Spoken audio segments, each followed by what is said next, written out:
아무튼 그러니까 한국 아빠하고 미국 아빠, 그 다음에 한국 엄마하고 미국 엄마. 엄청 너무 그게, 많은 예, 차이가 많다. 많이 심하죠. 그러니까 예를 들면 한국 사람이라 그렇고 미국 사람이라 그렇고 이런 게 아니라 뭐 사람이라는 건 똑같은 사람이잖아요. 그렇죠. 근데 이제 문화적 약간의 그런 차이들이 있어서 그게 비교 대상이 되는 건데, 예를 들면 레스토랑을 갔어요. 레스토랑을 갔는데 밥을 먹다 아이들이 밥을 먹다 말고 도중에 나와서 뛰어놀거나 그러면 미국 엄마들 같은 경우는 아이한테 한마디만 하면 돼요. Let's don't do that. 이렇게 이 말 한마디만 하면 그만해라고 하는 거 아니야? 라고 하면 아이들 들어와서 얌전히 앉아서 밥을 먹거나 절대 움직이잖아요. 근데 한국 엄마들은 그런 미국 사회에서 레스토랑이나 그런 데 가면 한국식이에요. 늘. 그러다 보니까 아이들이 그냥 떼돌이 놔둬요. 그러면 옆에서 있는 미국 사람들이나 사람들이 누구의 아이지? 왜 저러고 다니지? 라고 이렇게 쳐다만 보죠. 그리고 뭐라고 절대 하진 않아요. 왜냐면 그쪽 사람의 공간이 아니니까 그거는. 어쨌든 뭐 제재는, 그런 제재들은 전부 이렇게 레스토랑에 관련된 일하는 인플로이나 그런 사람들이 와서 이렇게 하면 안 된다라고 이렇게 이제 중재를 하는데, 결론적으로는 이제 그런 것들, 그러니까 마인드의 차이인 거죠. 한국 사람 마인드, 미국 사람 마인드. 그리고 미국 사람들은 몸에 늘 하던 거고 한국 사람도 늘 그게 하던 거다 보니까 문화적 그런 차이로 이렇게 번질 수 있는 거고요. 그리고 미국 엄마들하고 한국 엄마들의 그 가장 큰 문제는 애정 표현 같은 거 있잖아요. 학교를 끝나고 엄마가, 아이들이 오면 엄마한테 일단 안아요. 그렇죠. 안아주고 볼에다 뽀뽀해주고 이게 기본으로 시작돼요. 아침에 일어나면 엄마 보면 안아주고 뽀뽀해주고. 컸어요. 중학생이 됐어. 안아줘. 한국 사람들은. 아이들이 창피해요. 하는 부모님들도 계시지만 소수. 거의 대부분 그렇게 잘하잖아요. 그리고 아이들하고 이렇게 세퍼레이트, 그러니까 떨어져요. 아이들은 방에 들어가서 공부한다고 그러고 핸드폰하고 전화하고 게임하고. 미국 아이들은 그 시간 안에는 절대 가족과 함께가 아니면 들어갈 수가 없어요. 그러니까 학교 갔다 돌아오면 엄마하고 안아주고 학교 스토리, 그러니까 얘기해주고, 중학생이 돼도 마찬가지예요. 중학생이 되고 고등학생이 되면 약간 어느 정도는 이렇게 떨어지지만 그래도 부모님이기 때문에 기숙사 생활 하지 않는 아이들은 부모님하고 이렇게 해서 그런 학교 생활이라든지 뭐 고민거리 그런 것들 이렇게 뭐 그런 거를 좀 많이 이렇게 소통을 하다 보니까 그렇게 하다 보니까 아이들도 점점 이렇게 강하게 되고 또 이렇게 뭔가 사랑이라는 거 그런 거 있잖아요. 그런 느낌, 그런 것도 많이 알게 되고. 그러니까 하려고 억지로 돼서 하는 게 아니라 그냥 몸에 밴 거죠. 어렸을 때부터, 아주 요만했을 때부터 몸에 배서 그게 그냥 자연스럽게 되는 것 같아요. 한국 어머니들은 창피해요, 일단. 그리고 사랑합니다, 사랑해요라는 이 단어를 전화상이나 아니면 얼굴 보는 데서 하기가 힘들어요. 때문에 왔던 그 꼬마 아이도 거의 대부분 한국 아이들은 참, 이거는 뭐 유튜브나 동영상을 찾아보면 알겠지만 엄마하고 아이하고의 그런 표현력을 이렇게 유튜브를 찾아보면 아시겠지만 여기 아이들은 굉장히 샤이니해요. 그러니까 샤이니가 뭐냐면 쑥스러워하다 뭐 이런 뜻인데 굉장히 이렇게 쑥스러워해요. 굉장히. 그러다 보니까 표현도 잘 못하고 이렇게 무슨 말을 던졌을 때 그거에 대한 정확한 대답을 얼버무리는 거죠. 잘 못해요. 잘 못하게 되고 그냥 자기만의 공간만 하게 되고 소외가 되고 막 이제 그런 것들이 굉장히 많은 것 같아요. 제가 여기 와서 봐도 아이들 대부분 다 그래요. 야, 너 몇 살이니? 그리고 이렇게 물어봐도 아이들이 대답을 잘 못해요. 하는 아이들도 있죠. 근데 거의 보면은 60% 한 이 정도 된다고 치면 미국 애들은 100%다 얘기해요. 전부. 그런 게 없어요. 그냥 그리고 눈 맞추는 것도 시작해서부터 말하는 거며 이렇게 자기 표현력이며 그런 것들이 굉장히 뛰어나서 그런 게 차이가 많이 나요. 그건 다 전부 어디서부터 잘못된 거냐면 어머니랑 아버지가 그렇게 아이를 키워와서 이미 그게 몸에 뱄으니까 자연스러운 거라고 생각하고 그렇게 가다 보니까 뭐 잘 자라는 아이들은 그렇게 해서 잘 자라고 또 잘 이렇게 좀 뭔가 문제가 약간씩 있게 되는 것들은 알아차리지 못하는 거죠. 그거를 그 뒤늦게 가야 이제 그걸 알게 되는 거고. 그 어쨌든 그런 문화적 차이로 인해서 한국 아빠랑 한국 엄마들의 그런 문제점들이 그런 것 같아요. 처음에 얘기했던 그러니까 한국에서는 한국 엄마 아빠는 사실은 그냥 용돈을 주거든요. 그렇죠. 그다음에 안 주면 애가 뗐어요. 뗐어요. 뗐으면 이제 그렇게 하면 주게 되는 거죠. 그렇죠. 근데 일종의 계약으로 그렇죠. 계약으로 너가 이걸 하면 주겠다. 그렇죠. 그런 걸 하면 네. 주는 거죠. 네. 주기도 하고 아이들이 국민학교 그러니까 뭐 엘리멘트 스쿨이라고 하는데 미국에선 그런 국민학교 아이들한테 아버지들이 수업처럼 하는 게 있어요. 그게 뭐냐면 아이들한테 옷을 입혀요. 이렇게 잘 보이게 밤에 형광등새 공사할 때 입는 조끼 같은 거 있죠. 그걸 입혀요. 입히고 나서 그 병이 있잖아요. 병. 그 다 먹었던 병들을 모으게 해요. 아이한테. 다 모으게 하고 차가 없으니까 아이는 운전을 못하니까 아빠가 아이를 데리고 그 세븐일레븐이 미국에 굉장히 많아요. 네. 세븐일레븐 그 외에 마켓들도 굉장히 많은데 그 일단 세븐일레븐에서는 병이나 그런 걸 수거를 해줘요. 그래서 돈을 줘요.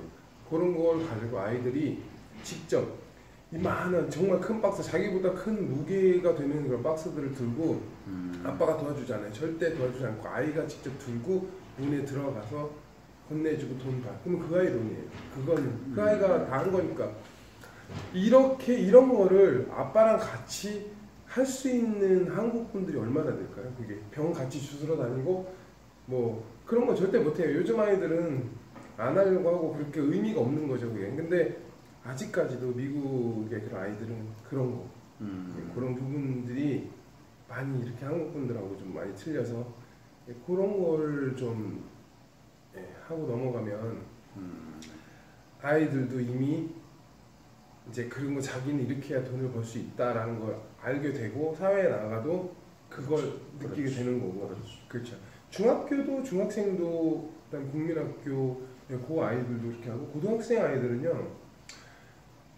자 부잣집 아이들 엄마한테 돈 달래서 성형수술도 하고 뭐 어떻게 말하면은 이제 이 가슴 수술이라는 것도 그렇죠. 하게 되고 근데 이런 티네이저 같은 아이 16, 17, 18, 19 요 아이들은 그런데 관심이 굉장히 많아요.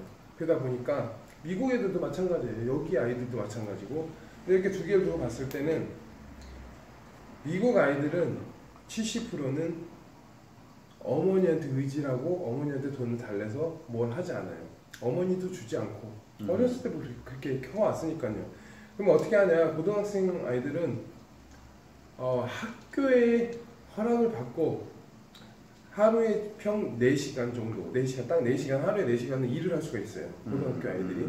그 외에 오버타임이라고 해서 그 외에 일을 하게 되면은 안 돼요. 할 수가 없기 때문에 4시간은 딱 일을 할 수 있어서 그 4시간을 열심히 일을 해서 자기가 하고 싶은 거예요. 근데 미국의 아이들은 이 가슴 수술을 여자들은 다 해요. 그냥 아니면 이제 그 외적인 것들 다 자기 돈으로 모아서 1년을 모아서 그렇게 생활을 하고 그 차이인 것 같아요. 의지를 하냐 의지를 안 하냐 요 차이. 이런 것 같아요. 차이는. 근데 이제 우리 한국 엄마 아버님이 그 중간에서 캐리를 못하는 거죠. 의지를 할 수 있게 만들어주냐 의지를 안 하게 만들어주냐를 엄마 아빠가 해줘야 되는데 아이들이 문 닫고 방에 가만히 있고 뭔가 고민거리가 생긴 것처럼 행동을 하거나 뭔가 때를 쓰거나 그러면 해줍니까? 무조건 해주죠. 해줘야죠.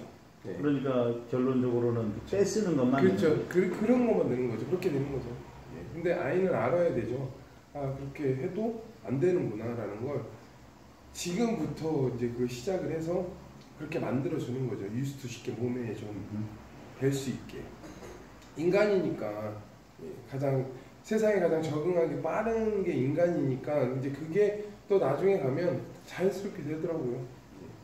우리 막내가 머리가 좋아서 엄마한테 한번 이제 사자에서 한번 용돈 타서 장난감 사고. 근데 요새 장난감이 비싸요. 비싸죠. 5만 원, 10만 원 뭐 이러니까. 네, 많이 비싸죠. 한 번은 이제 나한테 와서 살살 해가지고 사고. 근데 이제 사실은 한국의 문화가 좀 문제가 있다. 왜냐하면 저희들 생각에는 옛날에 우리는 그렇게 크지는 않아요. 우리는 아예 없었으니까. 그렇죠. 근데 지금은 이제 뭐 좀 풍부해지고 저거 해도 하는데 저도 지내면서 보면 이게 자력으로 어떻게 하려는 것보다는 부모한테 기대는 게 점점 많아지고 있어요, 애가. 그렇죠.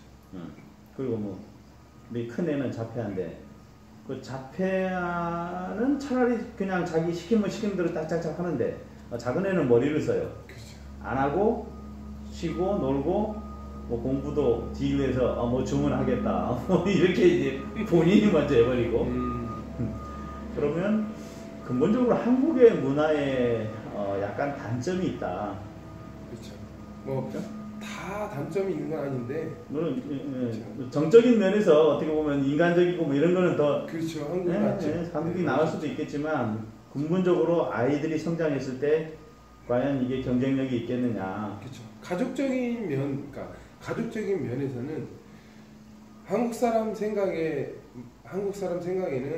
미국 사람들은 이기주의적이다라고 이렇게 얘기를 하는 사람들이 굉장히 많아요. 하지만 그게 이기주의적인 게 아니라 자기 가족 단위예요. 미국은 정말 자기 가족, 이 테두리는 정말 보호력이 굉장히 강해서 자기 가족 외에는 신경을 많이 안 써요. 왜냐하면 남들이 뭘 하든 남들이 뭘 입고 다니든 신경을 안 써요. 그런데 이런 면을 봤을 때는 이기주의적이라고 말을 하겠지만은 대부분 영화처럼 거의 비슷해요. 무언가 누군가가 쓰러져 있거나 누군가가 다치거나 그러면 오히려 한국에 있는 사람들보다는 더 강해요. 그런 것들이 이렇게 헬프해 주는 거, 도와주거나 뭔가 문제를 막아주는 것들이 굉장히 강하고 국민 의식도 보면은 한국이 국민 의식이 좋다라고 누군가가 얘기하는 분들도 있는데 의식은 타 외국을 따라갈 수가 없어요. 아직도 우리나라는 말만 솔직히 선진국이지 후진국이나 다름없어요.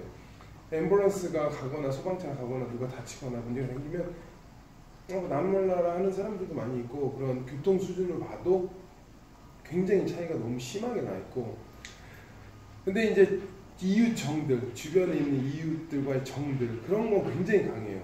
근데 미국은 그런 게 없어요. 이웃이랑 뭐 이렇게 막 그냥 가볍게 인사하는 정도가 그게 끝이지 뭔가 이렇게 모여서 뭐 잔치를 벌린다거나 그런 게 없어요. 그런 게 좀 약간 차이가 있는 거고. 지금 우리 자폐 아들들 기르는 데에서도 딜은 많이 필요한 것 같아요. 이거는 이렇게 주겠다. 그러면 이거를 해라. 그러면 애들 생각도 많아질 테고 그 다음에 실제 이렇게 어렸을 때부터 그거를 하게 되면 크면 당연하다 생각할 테고. 그렇죠. 그 차이예요. 한국의 실업자, 미국의 실업자. 어떻게 보면은 미국이 더 큰 나라고 사람도 더 많이 있고 우리나라가 미국 50개 주에 한 개의 주보다도 작기 때문에 그렇죠. 더 많죠. 근데 정말 홈리스라고 하죠. 거지들을 홈리스라고 하는데 이 홈리스들이 굉장히 많아요. 모든 전 주에 널려 있어요. 너무너무 많이 퍼져 있다 보니까 길 가다가도 보면은 다 보여요. 옷 벗고 돈 달라고 구걸하는 사람들이 굉장히 많아요. 정말 아직도 그런 거 보면은 누가 봐도 후진국이죠. 근데 그게 미국에도 그게 있어요? 엄청 많죠. 한국은 서울역이나 뭐 어디 이렇게 뭐 가면 있다고. 서울역도 별로 없죠. 아 그래요? 네. 근데 미국 같은 경우는 정말 많아요. 정말 이제 우리 제 와이프랑